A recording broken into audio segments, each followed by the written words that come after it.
Okay, Paul, so tell me a little bit more of what is Billion Minds and tell me about your company.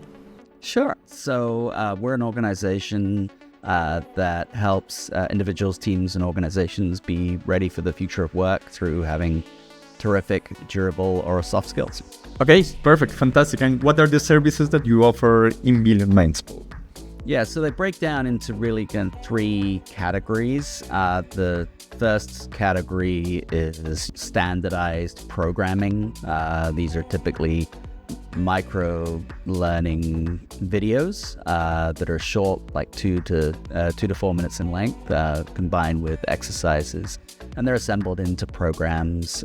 We've done programs around AI, we've done programs around durable skills for early in career employees, for managers, for leaders, etc. The second category is, let's say, sort of custom programming that we put together for specific organizations that face specific challenges, whereby we collect together groups of programming based on assessments we do inside organizations and assemble them into those custom programs. And then the third thing we do is we create e-learning environments and experiences for other organizations. What was your content creation process before starting working with Vloom? Well, I'll be honest, it was a bit of a mess. We experimented with a whole bunch of different things. We kind of collected together resources that were very good, very talented resources to help us with it, but there was no really defined strategy or approach associated with it. Everything was a one-off, and it caused us to be kind of slow and inefficient, I would say. In that specific process, what made you choose Vloom over the other alternatives that you tried? You know, we're a young company, and efficiency and our ability to be able to sort of respond and react to the different needs of our customers was very important for us. And our original approach for that was to, as I say, to just try to find individual resources that we felt could help us, but we were struggling with combining that responsiveness and efficiency with overall quality and consistency. And so what really drew us towards Vloom was the promise of the idea that we do both, right? That we'd be able to have something whereby we set up a look and feel for what it is we were looking to accomplish, but it was flexible enough that we could deviate from that as and when we needed to, and that there would be responsiveness and fast turnaround for us. When we started working together, what expectations did you have at the beginning of the project? We kicked off with a very kind of like defined individual project, as I recall, whereby it was like, okay, we specifically want this amount in this period of time, and my expectations there were, I wouldn't say low, but I think they were reasonable. And it was that I wanted to get to a point where we could take a certain number of videos that we predefine, and we would create that consistent look and feel across those ones, and we get it accomplished in a reasonably good period of time, provided that we gave Vloom themselves all of the information that they needed. And that was absolutely achieved. And I think the thing that surprised me, if you like, a little bit about it was that it was when we saw a significant uptick in quality, I was seeing a generalized improvement in quality and the ability to be a bit more hands-off at the same time, which was great.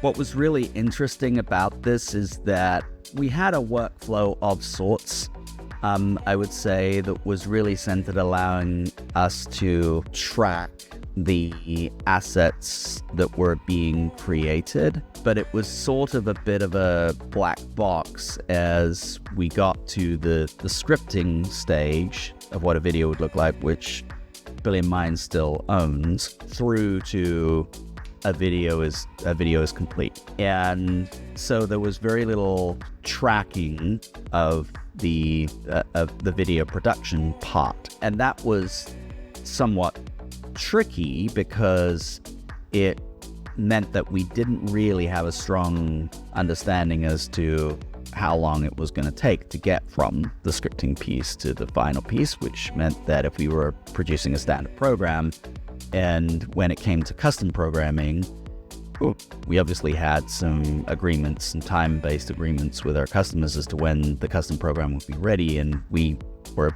had to be a bit fungible when it came to how long those things were going to take.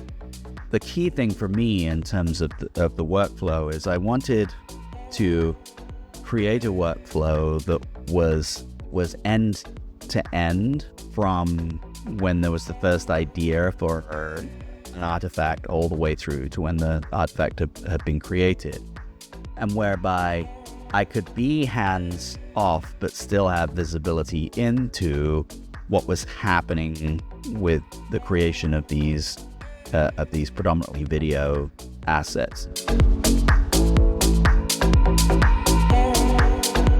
Before the partnership with Vloom, I would say we were tracking at around about 4 to 5 of these videos. The videos themselves, by the way, are typically 3 to 4 minutes in length. And when I said we were tracking at 4 to 5, like some weeks it would be 5, some weeks it would be like 1, right? So there was a lot of inconsistency there. And the initial velocity we were looking at was to try to be like very, very consistent on 5 a week every week. And then we were able to scale that up to as much as 15 a week.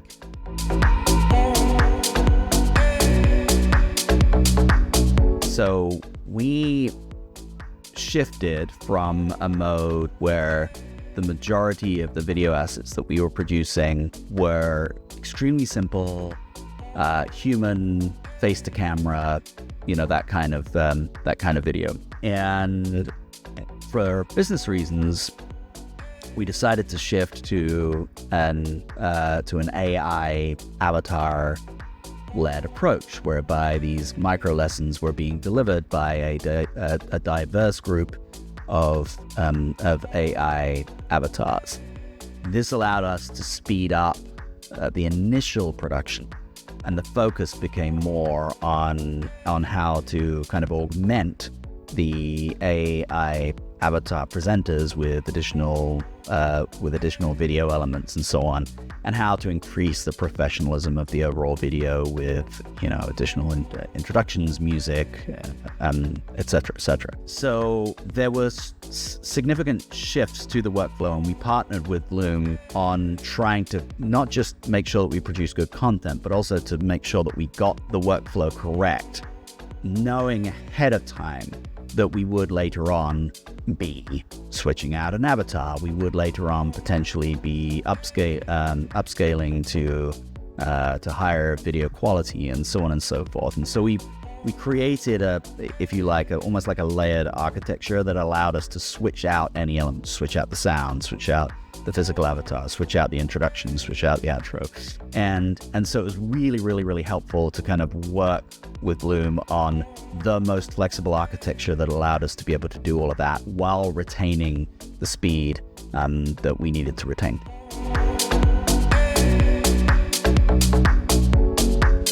Still got to quantify exactly, but I know that it was definitely like hours per artifact. And so that if you're producing 60 of them a month, that adds up. And I think mainly for us, it was sort of like a reinvestment to increase our flow overall, to get from that uncertain 3 to 5 a week up to 5, 10, 15 a week. That obviously allowed us to take on more business without additional cost, and it allowed us to expand from something that was very kind of fixed in nature, just our own programs, into those other lines of business, into the ability to be able to do semi-custom for our customers, or to build entirely new programs on behalf of our customers. We were able to do that because we had basically, if you like, a factory behind us that allowed us to scale up. Was there any specific program or product that you grew significantly thanks to the new videos? If you're in a situation where you've got a, as I say, this sort of like factory behind you, but not a factory that just produces completely standardized widgets, but a factory that is actually highly flexible in nature, it allows you to be much more flexible in terms of what you can produce. And so that allowed us to be able to move into semi-custom, fully custom. It allowed us to be able to, alongside the avatar stuff that we were producing, to also take on things that were human-led. And so what it really did was turn us from something that was very fixed and insular into something that was more customer-focused and capable of dealing with the individual needs of our customers. How was your experience in receiving the videos, in receiving all the assets and giving feedback via the automation that we built between both companies? Yeah, I think this was actually one of the most significant things for me. I remember when we first started, and obviously everybody has to start somewhere, right? And where we first started was a really interesting spot, whereby we had our process and you had your process, and we had to figure out a way for those processes to work seamlessly. And the thing that struck me was that 3, 4, 5 different times we would start somewhere, and then we'd come back to you and say, look, it's difficult for us to be able to see within our system. It's difficult for us to be able to have full visibility here or full visibility here. And you worked with us to not just make sure that the status of particular artifacts was available, but actually to make sure that it was available as part of our own workflow.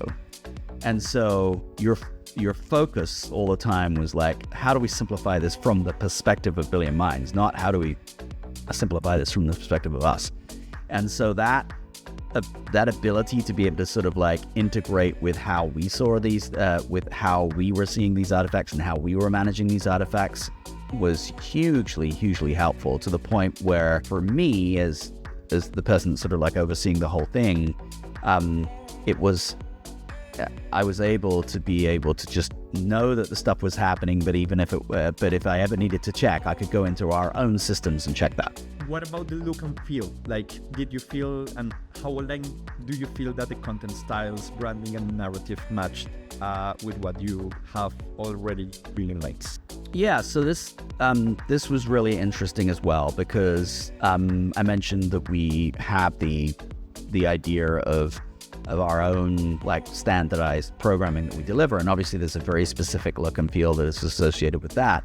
But as we started to explore the capabilities that we were able to build out alongside you, and we were going into that semi-custom and fully custom type stuff, that got us into the realm of white labeling. So all of a sudden, we weren't just dealing with one brand kit, we were dealing with effectively multiple brand kits, and there had to be standards for each of those as well. And I think that's one of the most really interesting aspects of this whole thing. When you look back on it, you go, behind the scenes, there are a bunch of people working on this in order to give us the velocity that we need. And yet you're able to maintain the standardization within each of these brand kits. How would you describe the overall experience working with us, and if you find anything that exceeded your expectations? I like to say that there's that phrase, you can fast, good, cheap, pick two. In this case, we didn't really have to pick two. And so it was, the value was excellent, was fast, and the quality was excellent too. So everybody looks for that. It feels like it's sort of a holy grail, but it is possible with the right kind of partners. And so that for me was fantastic. But I think as much as that was the fact that throughout our entire relationship, we've looked upon Vloom as not traditional vendors, but true partners. And any conversation that we would have about here are the overall strategic objectives that we're looking to fulfill, those weren't wasted conversations, right? Those conversations led to a significant improvement in the quality of output. So we started with an expectation, a hope, and I guess an expectation that you'd be a reliable vendor.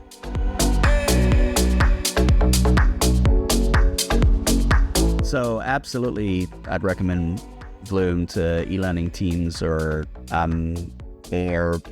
content creators, really anybody that's looking to create high quality content that is very consistent and is looking to do so in a way that is responsive, and where they'll work a lot on the front end to make sure that you're getting high quality content. I would say you can get more or less anybody to do a one-off.